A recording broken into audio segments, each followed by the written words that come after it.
আজকের এই অনুষ্ঠান এই যে রন্ধন প্রতিযোগিতা হাতাখুন্তি এই নামটা সকাল থেকে রান্না করতে হাতাখুন্তি লাগে, তাই আমার মাথা থেকে হাতাখুন্তি।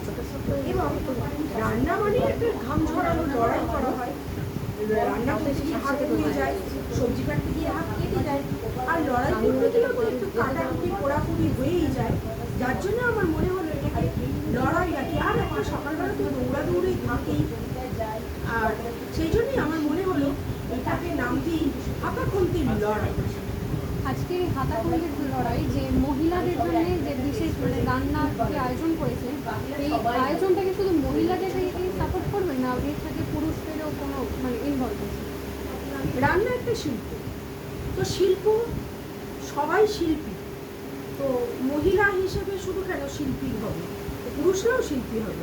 তাই আমার দলে মহিলা পুরুষ নির্বিশেষে সবাই এই রন্ধন প্রতিযোগিতায় অংশগ্রহণ করে। যদিও আজকে মহিলার সংখ্যাই আছে, তো সবাই অংশগ্রহণ করে।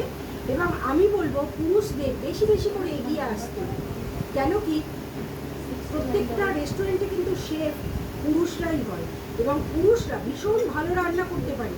আজ আমার বাবা যদি বেঁচে থাকতেন, আমার বাবা কিন্তু খুব খুশি হতেন, কেন আমার বাবা ভীষণ ভালো ভালো রান্না রেসিপি তৈরি করতেন। আর আমার মা শনি রবিবারে জোগাড়ের কাজ করতেন, মানে কেটে বেটে, আর আমরা কি করতাম ধুতাম, মানে আমরা সাব জোগাড়ে হয়ে যেতাম। তো কিন্তু বাবা হেড কুক হিসেবে মানে একদম উনুনের গোড়ায় বসে থাকতো, এবং নিত্য নতুন এক একটা রেসিপি অফিস থেকে ফিরে এসে এক একটা রেসিপি বলতো, আমরা নিয়ে হাসতাম। কি মাংস তেতো দিয়ে, মানে উচ্ছে বা করলা দিয়ে মাংস, এইরকম আমরা খুব হাসাহাসি করতাম। কিন্তু এখন আমি দেখছি এই আমরাই উচ্ছে করলা দিয়ে ফিউশন মাংস রান্না করছি। বা আমার মাকে দেখতাম যে অনেক সন্ধ্যে 6টা হলেই মা বটি নিয়ে সবজি কাটতে বসে যেত।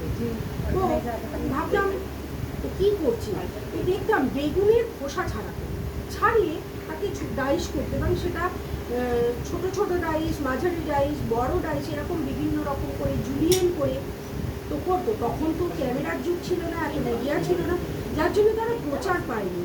তো আজকে আমি সেটা করে প্রচার পাচ্ছি, এবং আমি আরও মহিলা এবং পুরুষদের এই প্রচারের আলোয় আনতে চাইছি। তাই আমার হাতাখুন্তির লড়াইয়ের এই অনুষ্ঠানগুলোর আয়োজন করি। ধন্যবাদ।